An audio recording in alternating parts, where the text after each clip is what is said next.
What's going on, everybody? My name is Nate. Welcome to the weekly rotation video. This is where I talk about my weekly rotation, and I also update you guys about the perfumery stuff that I'm doing. Here's the time code if you want to skip ahead. All right, so this week was incredibly discouraging as far as perfume creation goes. So last week I showed you guys the raw concentrate, and this was a clear brownish amberish liquid. That was the pure oil. So that was the ISOE Super, that was the Hedione, that's everything. All of the raw ingredients were in that vial. So this week I decided to dilute everything because that has been sitting for around a week. So I diluted everything down in alcohol, and I ended up with this.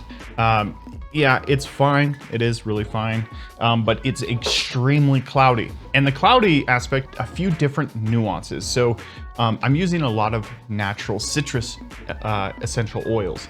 And with low-grade citrus oils, you get this wax from the rind. And so when you have an overabundance of citrus, in your formula, or low-grade citrus, you have this waxy feel, which gives your perfume this kind of like cloudy-ish color. That's what I thought. And they said that the best thing you could do is put it in the freezer, let it cool, and then filter it. And I used, this is Breaking Bad shit. I put some heavy filter paper in here. You don't really need filter paper with this kind of, but anyway, I put filter paper in here. I ran a small vacuum out of here, and it was a high-powered filtering system. That didn't work. I didn't see any separation when I put the concentrate in the freezer. And basically what that does is it solidifies the wax so that you can pour it out and separate out the wax. So that's not the culprit. Then there was the other thing of vanillin. I have a little bit of vanilla in there, and vanillin turns perfume raw ingredients a yellowish color, and it could give this like cloudy mixture to it. That's not the case either, because you can filter that through. So I use like really fine filter paper, and that would have caught it. So at this point, I am super unhappy with the cloudiness of this formula. And the only thing that I have not tried yet is this thing called tinning, and they do it in wine too. So when you're making wine, there's a bunch of particles up in the wine concentrate, and they actually use egg whites basically tinning is like you add like a glue into your mixture, and it catches all the free floating particles and it brings it down to the bottom, so where you can filter that through. And the one thing that I have not tried yet, and a lot of chemists and perfumers suggest it online, is there's a certain kind of clay that you can buy. And I ordered some. The clay, essentially, you put like a tablespoon of clay into your concentrate, you mix it around, and that clay attaches onto all these free floating particles, and it brings it down to the bottom so you can actually filter it through. But I've been reading more and more about this kind of situation online, and it basically means I just messed up the formula. So I was intrigued, and I redid the formula. I took out a lot of the naturals, I substituted them for accords and stuff. It pretty much smells the same, and I got this. And this is a clear bottle. There's a little bit of a yellow tinge to it, but I'm gonna filter it a little bit heavier through, and it should be totally clear. But I am so much more happy with this than I am with this. It's just clear. I'm gonna fire it. But it's a little disappointing because I have 3,000 milliliters of this formula. I spent about $1,000 on just the concentrate, and then with all the boxes and then all the shipping stuff, I'm in this for about $2,800, $2,500. So I'm getting there. I'm pushing it. But I think I'm gonna pull a Hail Mary and order more materials to make this batch. It smells the same, and it's not like I'm trying to duplicate that one, because I feel like this one, there are slight changes for the better. Anyway, at a certain point, you can't fix it. It's just, that's the color of the liquid, and you gotta live your life. I'm not too upset with the color. I mean, this is Cedrat Boisé Intense, and this is the color. So they are really close. It's just this one is a lot cloudier, and if this was not cloudy, I would be happy with it. I would be fine with it. Anyway, this is what I wore on Tuesday. On Tuesday, I wore Cedrat Boisé. Anyway, it's an ongoing process. Let's jump into the weekly rotation and talk about some fragrances, some professional fragrances I actually wore this week. I took a look at Hawas Ice again on Monday, and I still kind of stand by everything that I said in my initial review about it. It's just a fresh, citrus, sweet, musky fragrance. And a lot of people were criticizing me that there was like, there's mint in there. It's like, maybe, yeah, a little bit of mint in there to, you know, a marketing scheme. Hey, we added a new note. It just smells the same, musky, sweet, fresh, citrus, fruity. It's just Hawas cracked up. I mean, there are subtle differences, but then again, there's subtle differences between Invictus Aqua, Invictus the original, Hawas, Legend Spirit. The DNA is everywhere. Then Cedrat Boisé on Tuesday. Love this stuff a lot. This is the intense version, Cedrat Boisé Intense. It has that woody oud kind of character to it. Very nice, very pleasant. It is, it's fresh, fruity, but then it's also woody, creamy, delicious.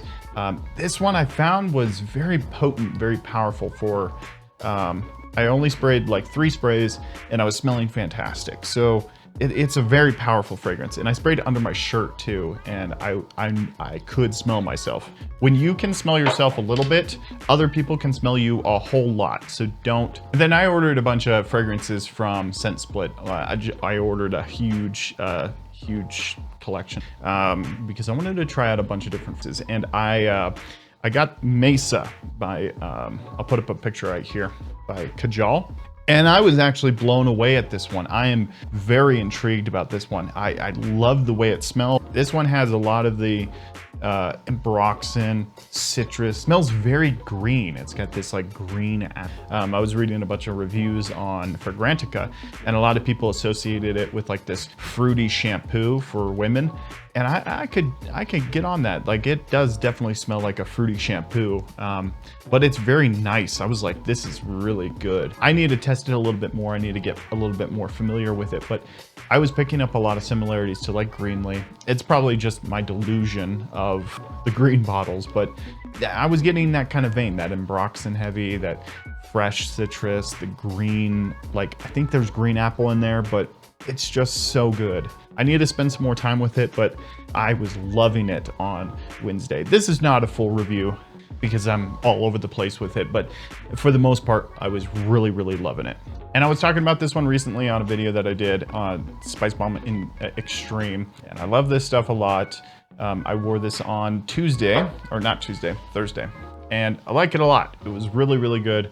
And I was trying to like get back into all my other fragrances that I wanted to wear. Spicy Fresh, ISOE Super Bomb, sexiness, spicy, clean, but it's vanilla tobacco sexiness. Then on Friday, I wore Jack of Spades. I think that's just called Jack of Hearts, or no, Jack Clubs. This stuff is amazing. I wore this one. I was supposed to work that day, but there was some mix-ups between the whole everything. It's very good. I sprayed it on and I was like, this is amazing. It's really good. It's got this spicy cardamom. It's smooth. It's relaxing. It's got like lavender, linalool.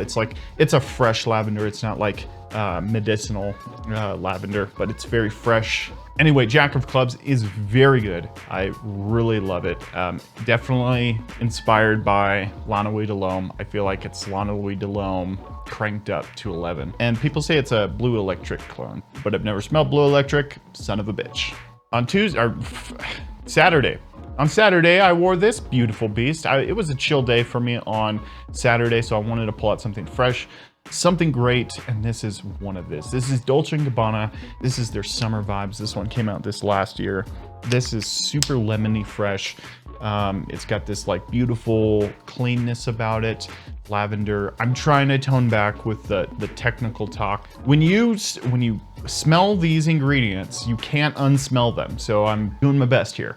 But it's clean musk, freshness, lemon is at the top, very predominant lemon, but it's a soft, smooth, beautiful, clean musk. Great for a summer's day or just a chill day. And then, I don't know if you saw behind, but this is snow. And my tradition is every time it snows, the first time it ever snows, I wear Dior Homme 10. It's my snow time fragrance. I'm gonna spray this one on and go grab a coffee. You know, the snow time, I love the snow.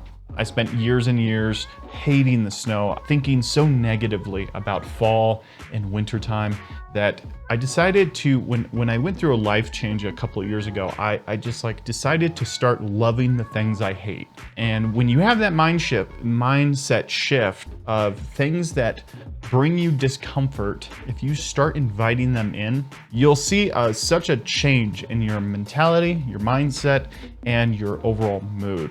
I went from hating fall, hating winter, to just now I love it. There's some downsides to it. It's all about how you view these things. Thanks for watching the video, guys. I am going to be putting in a big order to get my stock back up, and I don't know what I'm gonna do about this. If you have any thoughts in the comments down below, if you do perfumery, let me know. It's a huge blow for me. It's $1,000, but that's what you get for being a master perfumer and trying these shit for first time. Fuck. Anyway, thanks for watching the video, guys. We'll see you next time.